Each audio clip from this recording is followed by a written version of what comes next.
তুমি কি জানো, মানুষ যখন কাউকে ব্লক করে দেয়, সে শুধু ফোন নাম্বারটা নয়, সে তোমার অস্তিত্বটাই বাদ দিতে চায় তার জীবন থেকে। কিন্তু তুমি তো শুধু নাম্বার বা মেসেজ নও, তাই তো? তুমি তো তার ঘুমের মধ্যে ঢুকে পড়া এক পুরনো গানের মতো, তার চেতনার অলিগলিতে আটকে থাকা একটা গন্ধ। তাহলে বলো তো, ভালোবাসা কি সত্যি একটা ব্লকে শেষ হয়ে যায়? তুমি ভালোবেসেছিলে নিঃস্বার্থভাবে, সে ভুলে গেছে, তোমায় ফেলে গেছে, কিন্তু রাত গভীর হলে আজও কে কাঁদে নিঃশব্দে? তুমি না সে? আজ না হয় চলো শেষবারের মতো একবার চেষ্টা করি। মনস্তত্ত্বের, আত্মার আর আকর্ষণের এক গোপন নিয়ম। তুমি আজ তোমার প্রাক্তনের মনেই এমনভাবে ঢুকে পড়বে, সে না চাইতেও তোমায় নিয়ে ভাববে, তোমায় খুঁজবে এবং শেষমেশ তোমাকেই চাইবে। Silent emotional implanting. একবার শুধু ওর একটা পুরনো পোস্টে, খুব পুরনো, তাতে একটাই ইমোজি দাও, যেমন ধরো কোনো ক্যান্ডেল বা ব্ল্যাক স্পট। মানে বুঝতে না পারলেও তার মনটা অস্থির হয়ে উঠবে। তুমি কিছু বলো না, কিন্তু ওর মাথায় তুমি ঢুকে গেলে। 2. Digital hallucination technique. তুমি এমন কিছু স্টোরি দাও যা যেন ওর অতীত মনে করিয়ে দেয়। একটা পুরনো সিনেমার গান, একটা নির্দিষ্ট কোনো লোকেশন, একটা কবিতা যা শুধু তোমাদের দুজনের মধ্যেই ছিল। ওর ব্রেন এই রকম কোইন্সিডেন্স মানতে পারবে না, আস্তে আস্তে টান অনুভব করবে। ইমোশনাল স্কার টাচ। জানো, প্রতিটা মানুষের একটা ভাঙা জায়গা থাকে যেটা সে কাউকে বলে না, কিন্তু তুমি জানো। স্টোরিতে কিছু একটা বলো যেটা ওই ভাঙা জায়গাটাকে ছুঁয়ে যাবে। ও বুঝবে না তুমি টার্গেট করেছো, কিন্তু ভিতরটা ওর কেঁপে উঠবে। Rejection mirror strategy. নিজের প্রোফাইল একটু বদলাও, তাকে ছেড়ে তুমি আরো উজ্জ্বল, আরো শান্ত আছো, কিন্তু একটু বিষাদ রেখো চোখে, যেন সে বুঝতে পারে তুমি ভেঙে পড়নি, কিন্তু ভিতরে কিছু একটা হারিয়েছ। The void effect. যতটা না দেখাও তার চেয়েও বেশি লুকিয়ে রাখো। এখন প্রোফাইলে যেন তুমি অর্ধেক অন্তর্ধান, রহস্য অসমাপ্ত, যার শেষ সে জানে না। তাতে আকর্ষণই বাড়ে। মিড স্ক্রিপ্ট ইন্টারলিউড সফট টক। তুমি কি জানো, আকর্ষণ সবসময় সোজা পথে চলে না। মন যখন মানতে চায় না, তখনও হৃদয় টেনে নিয়ে যায়, আর সেই টানটাই তোমার জয়। Dream trigger post. রাত 2টোর সময় একটা কবিতা লেখো, একটা অচেনা ছবি দাও, একটু মায়াবী শব্দ যা পড়লে মনটা ভার হয়ে আসে। তোমার এক্স সেটা দেখলে রাতে ঘুমোতে পারবে না। Third person perspective game. তোমার কোনো বন্ধুর প্রোফাইলে তোমার হাসিমুখ পোস্ট দাও, কিন্তু এমনভাবে যেন বুঝতেই না পারে তুমি চাইছো যেন সে দেখে। সে খুঁজবে তোমায়, কোথা থেকে তুমি হঠাৎ উদাও হলে। অন্য কারোর ছায়া তোমার চেহারায়। একটা নতুন ছবি দাও, কিন্তু যেন ছবির মধ্যে তোমার আগে সে দেখেছিল এমন কারো ভাইব থাকে। এক্সের মস্তিষ্ক ভুল বুঝবে, কেন এত চেনা লাগছে। মন কখনো ফেলে দিতে পারে না যাকে সে সত্যি অনুভব করেছিল। তুমি যদি পারো সেই ফ্রিকোয়েন্সিতে আবার ঢুকতে, তবে ফিরে আসাটাই হবে ওর একমাত্র মুক্তি। Emotional timing hack. ওর জন্মদিনের 3 দিন আগে এক লাইনের স্টোরি দাও। কিছু তারিখ আসলে মুছে যায় না, শুধু চুপ হয়ে যায়। পোস্টটা ডিলিট করে দাও 2 ঘন্টার মধ্যে। এতে ওর মাইন্ডটা ট্রিগার করবে যে তুমি এখনো ও জন্মদিন মনে রেখেছো। Pain echo method. তোমার কষ্ট তুমি কাউকে বলো না, কিন্তু একদিন স্টোরিতে বলো, তুমি চলে যাওয়ার পর গানগুলো আরো আগের মতো শোনায় না। এইরকম অল্প কিছু কথা ওর গিল্ট অ্যাক্টিভেট করে। তুমি যদি তাকে আজও ভালোবাসো, তার মানে তুমি দুর্বল নও। তুমি শুধু সেই বিরল মানুষ যার হৃদয় আজও খাঁটি।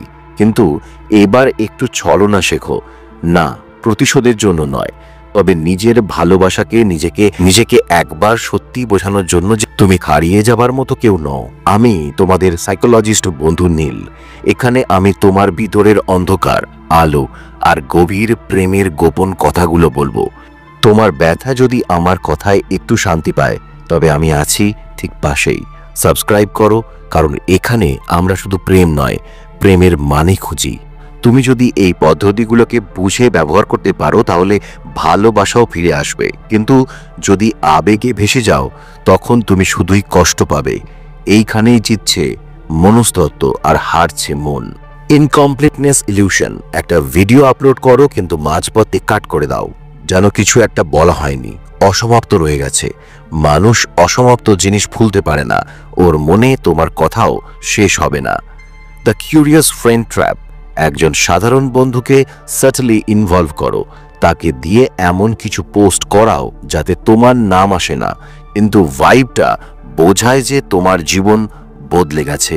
ও কিউরিয়াস হবে, ও কোথায় এমন আছে, এই ধরনের প্রশ্ন ওর মাথায় আসবে।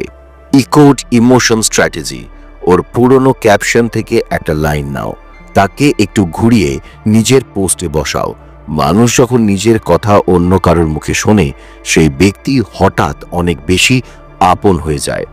ডিলেড মেমরি বম, তোমার এক পুরনো গল্পের ছবি 3 মাস পর হঠাৎ পোস্ট করো, যা ও ভুলে গিয়েছিল। মনে পড়লে বুকের ভিতর হঠাৎ কিছু কেঁপে উঠবে।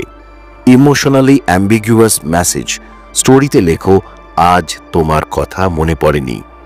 এই ধরনের পোস্ট ব্রেনকে কনফিউজ করে দেয়, কারণ এতে ডিনাইয়াল আর অবসেশন একসাথে থাকে, আর কনফিউশন মানেই mental occupation. Spiritual vacancy projection, তুমি ধীরে ধীরে এমন পোস্ট করো যেখানে দেখা যায় তুমি আত্ম অনুসন্ধানে আছো। একাকিত্ব, নির্জনতা, নীরব চোখ ও ভাববে তুমি এখনো তলিয়ে আছো, মানে তুমি এত সহজে ভোলনি। গিল্ট ইমপ্লান্টিং হুইসপার, সবাই তো ভালোবাসে কিন্তু কেউ কি ক্ষমা চায়? এইরকম এক লাইনে স্টোরি দাও, যদি ও তোমার সাথে অন্যায় করে থাকে এই লাইন কাঁটার মতো বিঁধবে। আনরিচেবল মিস্ট্রি এফেক্ট, হঠাৎ 7-8 দিন একেবারে অফলাইন চলে যাও, কোনো পোস্ট, কোনো স্টোরি না। তুমি যত অদৃশ্য তুমি তত বেশি নাগালে থেকে বাইরে থাকবে। আর আনরিচেবল মানেই ডিজায়ারেবল। সাডেন শিফট সিনড্রোম, একদিন হঠাৎ খুব রঙিন, খুব প্রাণবন্ত ছবি দাও, যেখানে তুমি হাসছো, আলাদা রকম ব্রাইট লাগছে। এতদিনের বিষণ্ণ ভাইবের বিপরীতে এই হঠাৎ পরিবর্তন ওর ভিতরে ঝড় তুলবে।